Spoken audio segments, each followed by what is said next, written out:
Hello, friends, and welcome to another WSIB Truth Matters with Joe Machado. I hope you're doing good on this Friday afternoon. The weekend is upon us. It's always a good time. Anyway, I'm just going to talk a little bit about something that some of you have had to or may have had to deal with. And if you haven't, I think this information can be very useful. So you go to a hearing, whether it's at the Workplace Safety and Insurance Appeal Services Division or occasionally at the Workplace Safety and Insurance Appeals Tribunal, and then you get a decision. And so you think you won the decision, you're all excited, and then there's this little sentence at the end of the decision that states, I remit back to the operating area for further adjudication, subject to the usual rights of appeal. And then you go, okay, well, what the hell does this mean? It can be a bit confusing. And I think that in the case of the WSIB's Appeal Services Division, I think it's just a matter of not taking ownership of a decision and making a decision. The person's been waiting forever to get a decision made. And, pass the buck, send it back up to operating. It's just nonsense. And some of the reasons they use,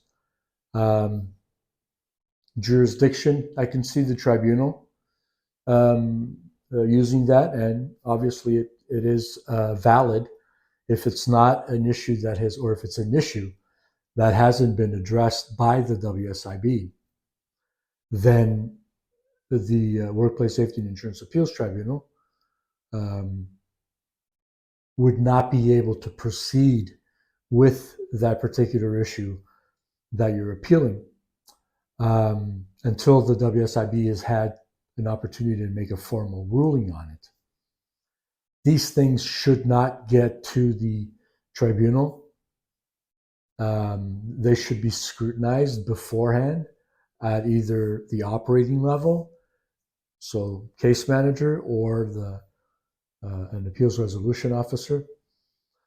But it does happen, and then you're sitting there going, okay, holy shit, I waited 2 years to get here. Now I got to go back to the beginning to get everything going again.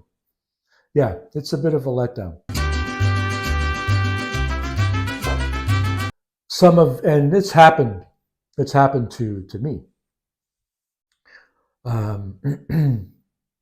But you get smart, you adjust to try to avoid that from happening, and I'll talk a little bit more about that in this video.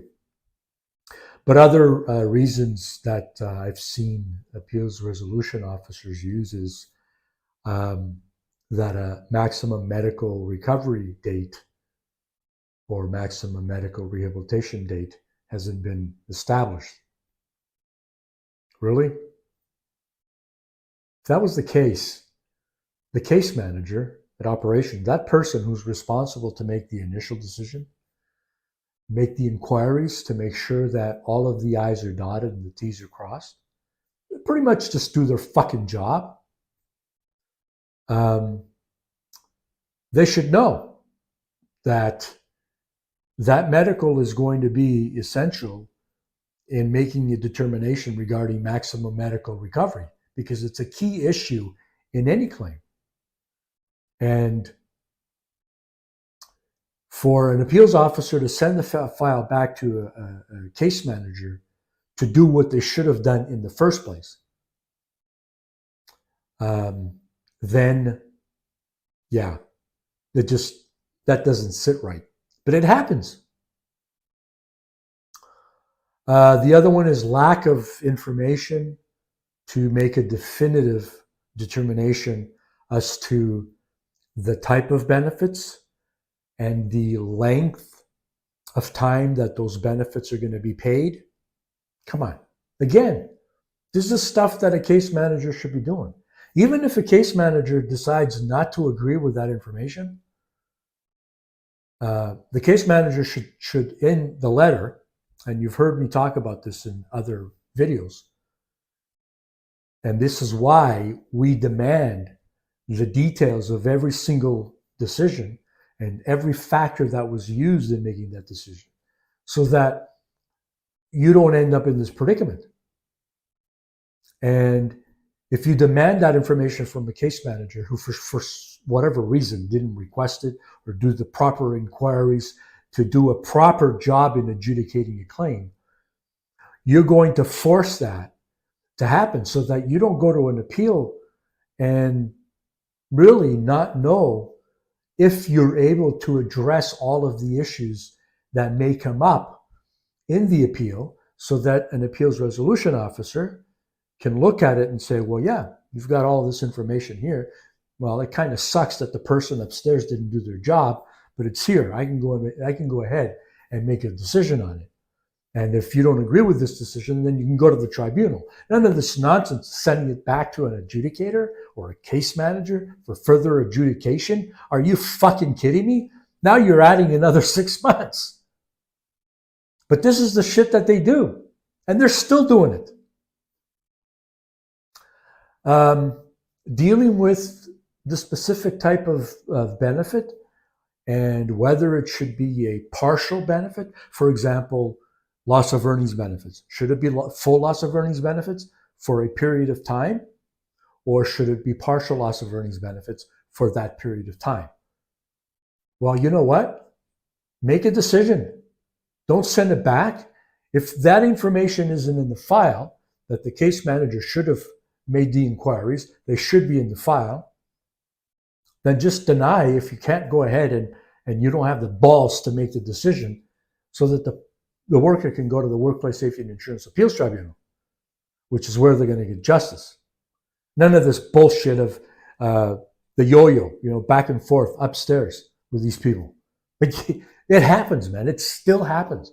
It's pathetic, the point to which it happens.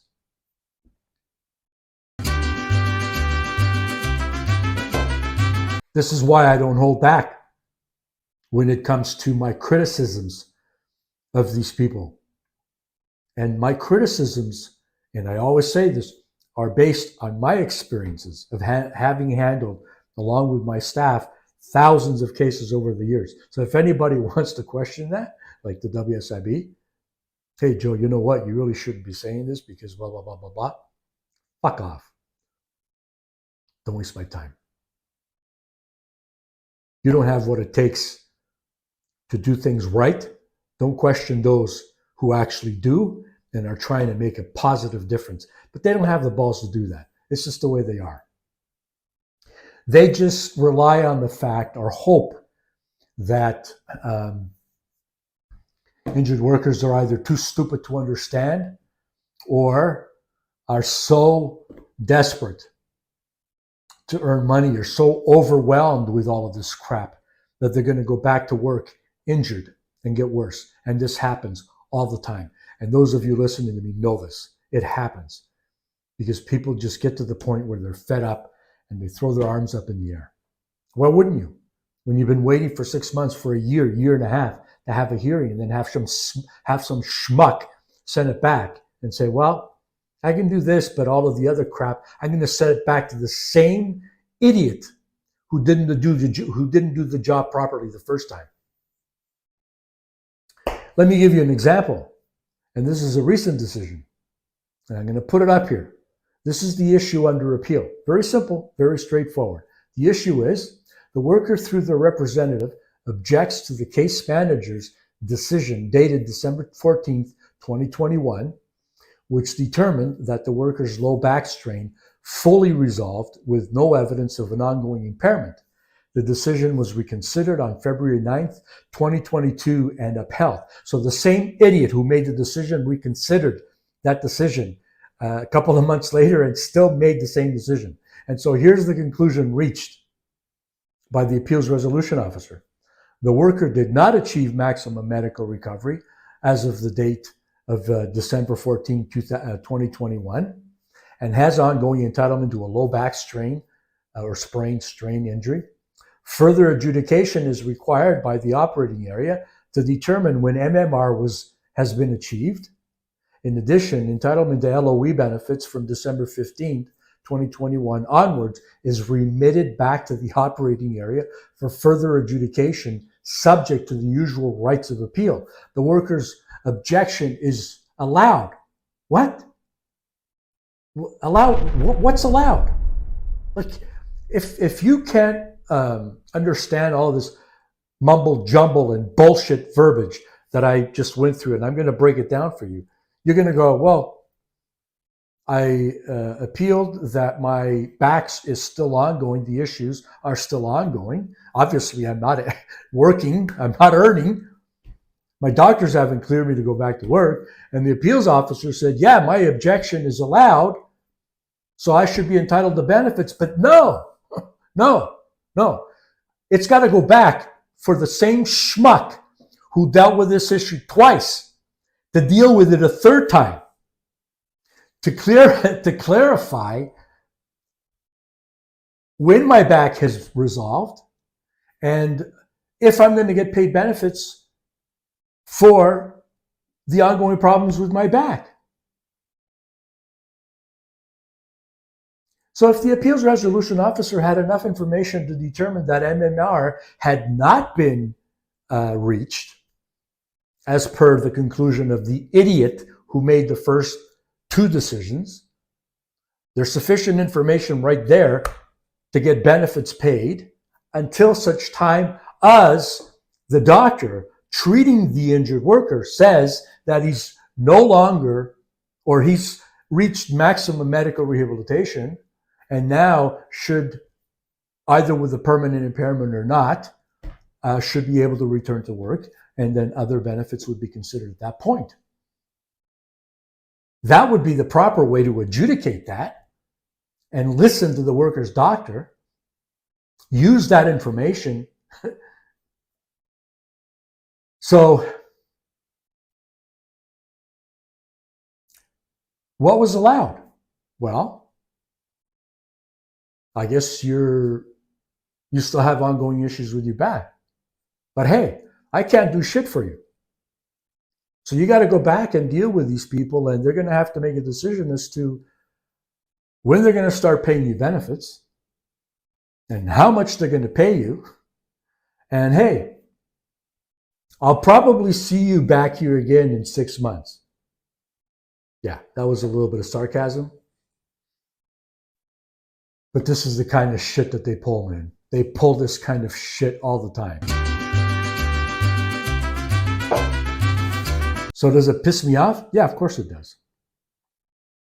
Does it give me reason to point out the lack of competence on the part of these idiots? Yeah. And I can show thousands of examples of that. So the way to find yourself not being in this predicament, because we adjusted in my paralegal firm. After this happens once or twice with you, you adjust. You start looking at the case from the standpoint of how to ensure that you're covering all of the bases, or at least as many of the bases that you can. So what are those? Well, make sure that you have medical to show or demonstrate when maximum medical recovery was achieved, even if it's medical from your doctors, because the tribunal will consider it. If you have to demonstrate that you were able to go back to a certain type of work, even with restrictions, then you should be able to demonstrate that you were doing some activities to try to make that happen, like looking for work, alternative jobs, if your employer doesn't have any work for you, or you engage in discussions with the employer to find a modified job for you within your restrictions. There's a number of things you can do to start planning ahead so that when a person is looking at adjudicating your claim, and I'm talking about now an appeals resolution, well, forget that, but an appeals vice chair with the Workplace Safety and Insurance Appeals Tribunal, the more you look ahead, the more information you put in their hands to allow them to make a decision with respect to a permanent impairment, with respect to the level of benefits that should be paid, the type of benefits that should be paid, and also having any information pertaining to benefits you received during that time from an insurance company or from EI. Having this information, planning ahead will help, so that not only does it empower the decision maker to make the decision that and I'm talking about the Workplace Safety and Insurance Appeals Tribunal, to make the decision that they really want to make for you. They want to be fair. Forget the Workplace Safety and Insurance Board's AROs, because they're just going to send this shit back to let somebody else fuck with it again. But if you're prepared, then not only you give them the power to make a more holistic, well-rounded decision, but also to be able to make some definitive rulings or findings in terms of which benefits should be paid for how long. And that also helps when that decision is being implemented by a case manager, because all decisions have to go back to a case manager to implement. And God help you, because if you don't hold their hand, or if you don't know exactly what to tell them to do, that process in itself can take forever. Like it's exhausting, and my mind hurts just thinking about it.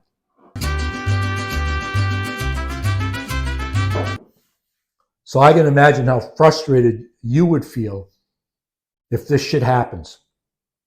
So my friends, it happens. Okay.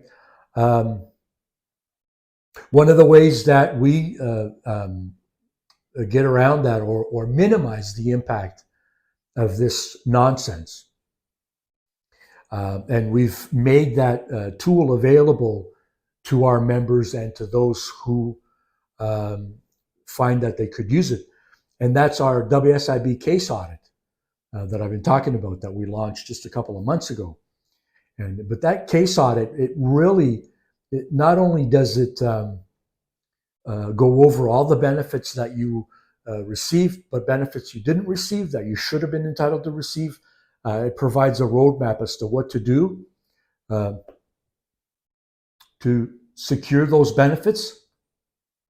And then it also talks about if you have a case that's currently at appeal, whether it's the Workplace Safety's WSIB's Appeal Services Division or the Workplace Safety and Insurance Appeals Tribunal, it provides for a readiness review, so an opinion as to whether or not you're actually ready to pursue that hearing, or recommendations in terms of things that you should do to not only make your position stronger at the hearing, but also to give you an opportunity to get any additional information that can strengthen your argument. And that also helps in the implementation of the decision, providing the decision comes back in your favor. So it's a great tool to have. And that is a way to minimize these endless, back and forth situations, and forcing decision makers to actually make a decision on all of the relevant issues. And what I mean by relevant issues are those that you're counting on. So permanent impairment, a non-economic loss award, loss of earnings benefits, full loss of earnings benefits. These are all things that I know that anybody who launches an appeal, that's ultimately what they're going for. And if you don't have your case done in such a way that supports these factors, then you may end up back at square one. All right, friends? So as usual, you can tell I'm a little animated with this one. And that's just because, my tolerance for bullshit, it's like, it's at zero. There is no tolerance for bullshit. And neither should you have any tolerance for bullshit, because you're the one who has to wait to get paid and allow these idiots to play these endless games that just serve no useful purpose except for theirs, which is to delay and delay and delay and hopefully you give up. So friends, today's the last day that you can take advantage of the promo for the WSIB case audit. Go to WSIBsettlements.com.